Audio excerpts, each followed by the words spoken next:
What is going on, my peeps? It's Micah, back with Versatile Productions, back with day 2 results, first impressions, a day 2 review of the Samsung Galaxy S22 Ultra. And yes, before you say anything, I got multiple of these, so don't come for your boy. It's just cold in this house, and these are some pretty well insulated hoodies. We are back talking about the beautiful Samsung Galaxy S22 Ultra, and the first thing I led with after 24 hours was I still hyped was the battery life. Day 2, I'm even more hyped.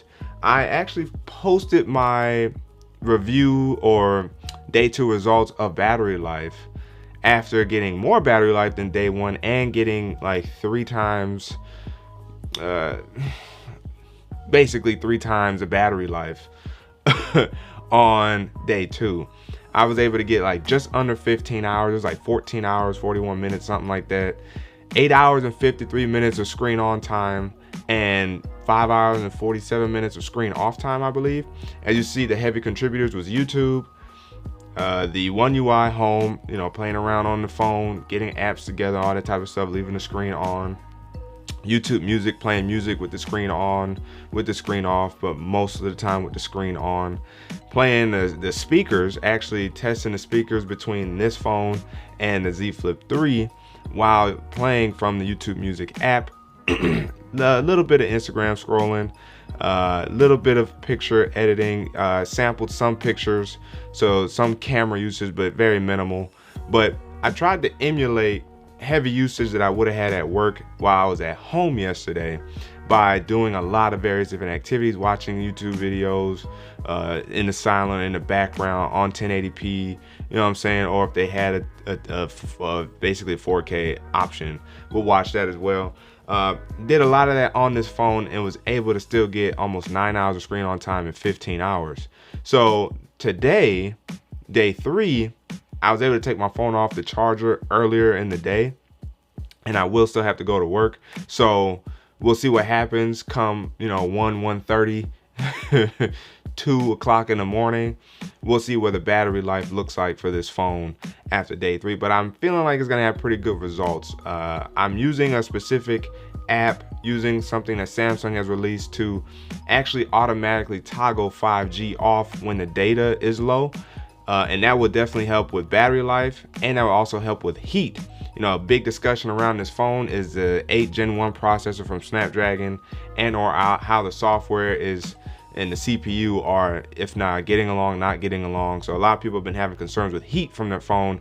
I haven't had no problems with heat from this phone. So I haven't had no problems from that perspective. Now, of course, it is just day 2 going into day 3 now, so we'll see. But in terms of battery life, it has been phenomenal. I think after day 3, after I talk about the phone on day 3, I will then drop my next video after getting a good idea of what settings I should use for the phone to help bring you guys some settings that can either maximize the performance of the phone and also maximize the battery life of the phone, because those two things can be two different things, and hopefully I have found a way to do both. And it's really just a matter of how often do you use your phone throughout the day, and what do you use while using your phone. Do you do a lot of gaming, this, that, and the third? The 8 Gen 1 processor seems to be geared towards gaming, so those who do so, of course, you're gonna see less battery life because of gaming and the hit that takes on the CPU, the GPU, and even throttling at some point. So keep that in mind if you do a lot of that with your phone. But for me, I don't do a lot of gaming on my phone. I would like to try a little bit more, but because I have a tablet, if I do any gaming, it's more so towards my tablet that I kind of exclusively do that kind of stuff with. I do play chess on this phone with my brother, again, the same chess app. I play with him, but that's not really going to drain the battery, make a move or so, depending on if we're on at the same time and we're out. So gaming usage for me is near non-existent on this phone. It's a lot of social media, YouTube watching, YouTube streaming, or YouTube casting rather. And then if I'm at work, it's Audible, it's YouTube Music, it's YouTube off-screen video play, or audio play, Pocket Cast. Like, I do a lot of that. Did some Android Central reading today. I just left this phone. I was trying to read this article while me and my wife was talking, and the screen was on for like a legit 30 to 40 minutes just on the entire time, and I only lost like 2 or 3%.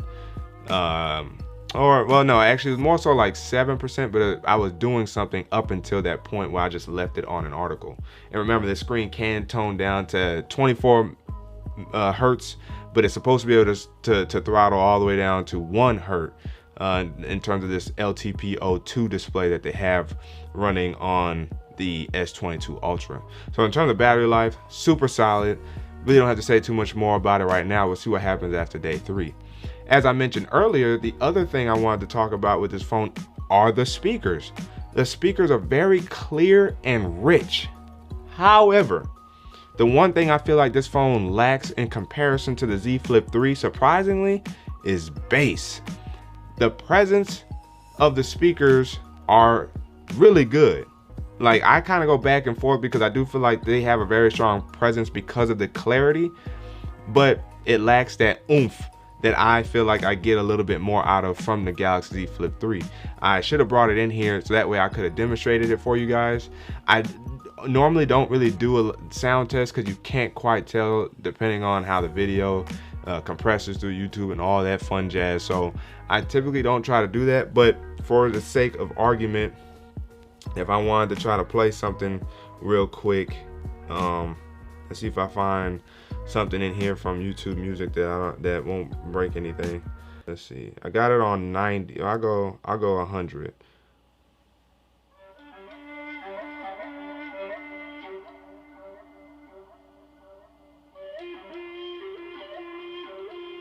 All right, you know what? I need something a little more prep. Oh well, you know what? Let me just skip into it. The bass isn't gonna hit as hard in this song though. But this Mandalorian theme is too clean.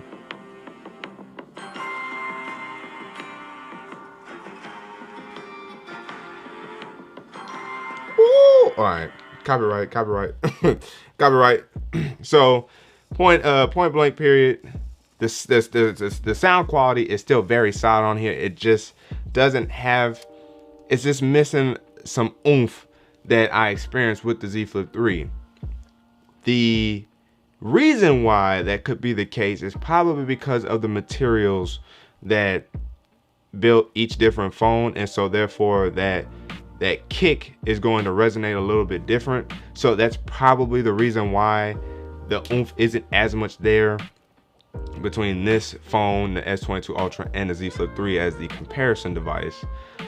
I was listening to Drake's Omerta.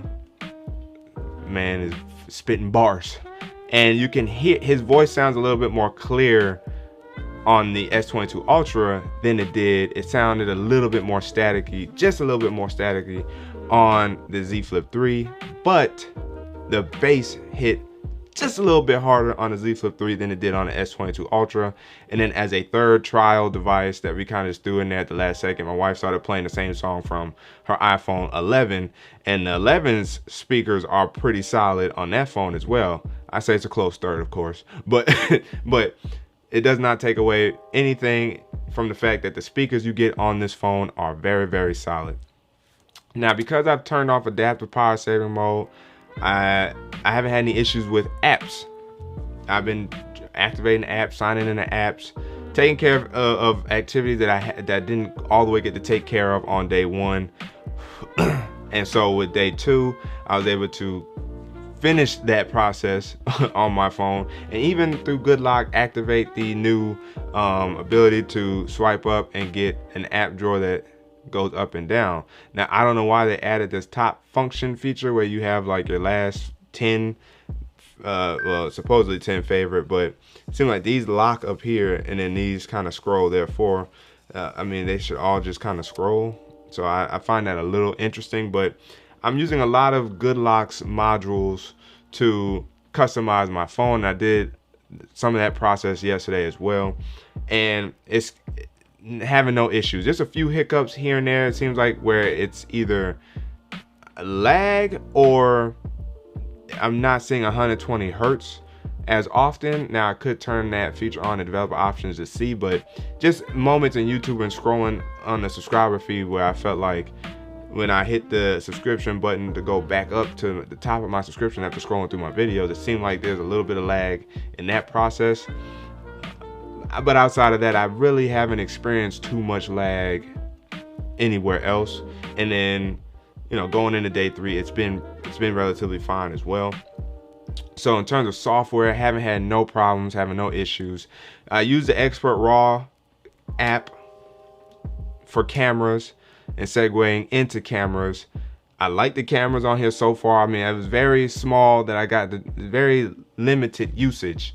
But the nice thing about that is in Expert RAW, when you take a photo or the photo you take in Expert RAW, you'll have the option to share it basically right on over to Lightroom to then begin editing it.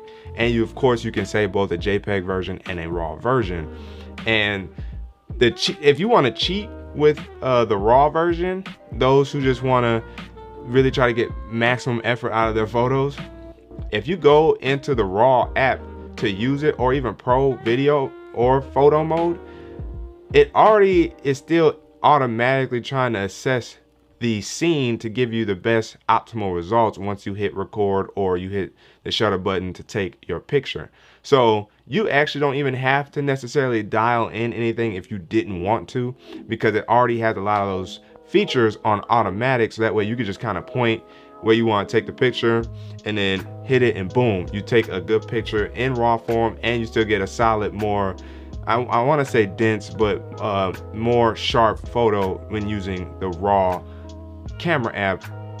Specifically here talking about the S22 Ultra, but any phone that has a RAW app from Samsung leaves the options to adjust shutter speed, adjust aperture, adjust ISO. It leaves those abilities, even adjust the focus. It leaves those in auto.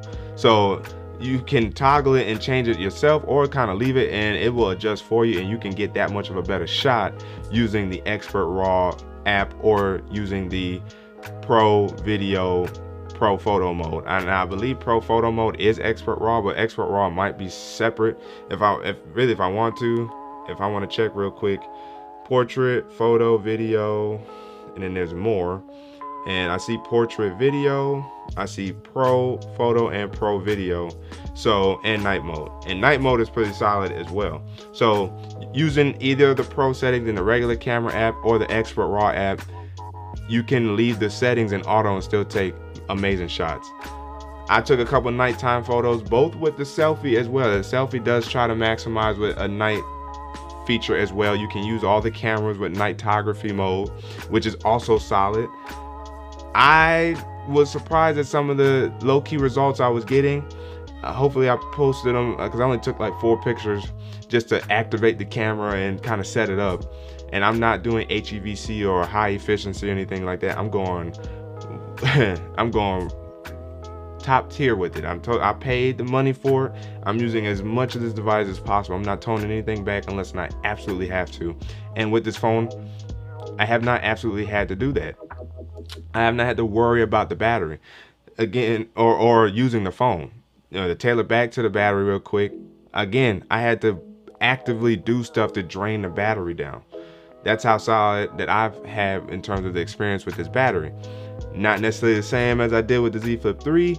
There were days, of course, but this phone for sure, I haven't had any issues having to throttle down any of the performance myself, because this phone is solid. And that's really that's what you want to hear from a phone, is that it's running solid. Battery solid, software solid, the speakers are solid, the cameras are solid, the battery, the phone quality. How many times can we continue to talk about how much of a beast this phone is? I still haven't had any issues with accidental touches. I've handed it to my wife. I let her play with it. She hadn't had any issues with accidental touches. Again, as I pointed out before, it has that curved display, but you really don't touch it because of the way they built the frame. The frame is higher up. So maybe you guys can see it just a little bit more. As you guys can see, and going as many less fingers as I can, the frame is much higher up. It's much thicker. And wider, I guess you could say. So the screen you actually don't really touch like that. as you guys can see, the screen is just raised high. It's like on a hill. So you're really actively holding on to the frame of the device. And so again, I've had no issues. I've gotten even more used to using it, being able to scroll around on it.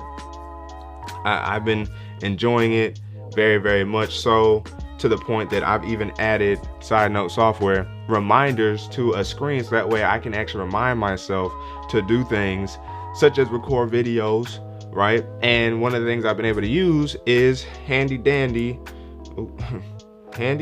S Pen. Now, I used it a little bit more yesterday just because I was doodling around, not doodling around, but just kind of using it on my phone. I think what I'm gonna appreciate about the S Pen is when I need it, as opposed to actively using it. Now, if my hands are dirty, or I know I'm about to get my hands dirty, best case scenario is to take the S Pen out already and just foreshadow having it out. So if my hands are a little bit dirty, I'll use my S Pen as opposed to my fingers. You know, working at the post office, we wear gloves, but the gloves may not always protect your fingers because it's easy to burn through these gloves. So my fingertips could be dirty in a way where I could potentially scratch or just dirty at my screen. So bust out the itty bitty S Pen here and handle my phone that way, and that way I avoid those kind of issues. So the S Pen overall has been solid still. I've been able to use it to, in the words of Floss, whop my way through music and videos, turning volume up and down, pausing videos, skipping tracks, going back, replaying tracks. So I like that feature that they still have with the S Pen for the S22 Ultra that I experienced long ago with my S Pens for the tablets that Samsung has had for some time now. So in terms of the S Pen, still solid when I need it. If I need to sign something real quick, whop, whop, whop, whop, and then it's a wrap. So S Pen there when you need it. It's a subtle necessity. Man, I can't when using this device, and that's what I like. This phone is for productivity, and when you're out and about, having that S Pen work. Screen off memo is something that I really want to use if I have to jot down somebody's phone number or jot down some notes real quick. So maybe I'm getting a lot of tasks at work or something like that. I can just, woo, you say I need to do what now? And then when? Okay, cool. And okay, since you're gonna be on the side of the building, what's your number? So I call you real quick. Wop, wop, wop, wop, wop. That's what you want out of a phone, out of a solid device, especially at this price point. And I feel like I'm getting that with the S22 Ultra so far. So this is day 2 wrapped up. Day 3 will be probably shorter in terms of tying a lot of this stuff up. And hopefully we're seeing a software update that will include the February security patch, which I'm surprised it didn't ship with, seeing as a lot of the devices already are on February security patch. So I'm surprised this didn't actually ship with that. So hopefully we'll be getting that within the next few days, hopefully by next Friday. And if the update needs to address any other subtle issues, maybe they found a way to improve or address the throttling heat issues with the 8 Gen 1 processor that I'll still benefit from, and I'll benefit from even more because I don't run the 5G as much now. So we're gonna see how that also, turns out on this phone. But those are the things that we're gonna be looking forward to day 3 and forward. Be on the lookout for my couple battery videos that I will be dropping for you guys, because it's gonna really help you guys maximize your phone. And most of these settings you're gonna be able to find on any Samsung phone anyway, except for like the WQHD, because only the top tier Samsung phones that has WQHD you will be able to use that with. I believe the Fold series has WQHD. I believe all the Notes do, and the top end Samsung Galaxy S series, so the Ultras basically, will have that feature. So be on the lookout for those videos coming down the pipeline. Should be coming this week. We'll see. I've been able to stay on this train of recording every day, just finding some time to sit down and record. Feel good being back in this space. Having something new to experience and to talk about has also added to that motivation to kick videos back out. So hopefully you guys appreciate it as well. Again, as always, if you guys haven't already, make sure you guys ignite the like button, subscribe to the channel, hit that notification bell so that way you never miss my videos. So that way we can sit back, chillax, see what's cracking. Also, let me know down in the comment section below if you have received your Galaxy S22 Ultra yet. Are you thinking about getting it? Do you have a previous Ultra device? Do you have a previous Note device? How's your experience going? Are you even in the Samsung ecosystem? Let me know down in the comment section below. Your man Versatile, or Micah, is signing out until the next video. Goodness gracious, this color is still wowing me. Wait, fool.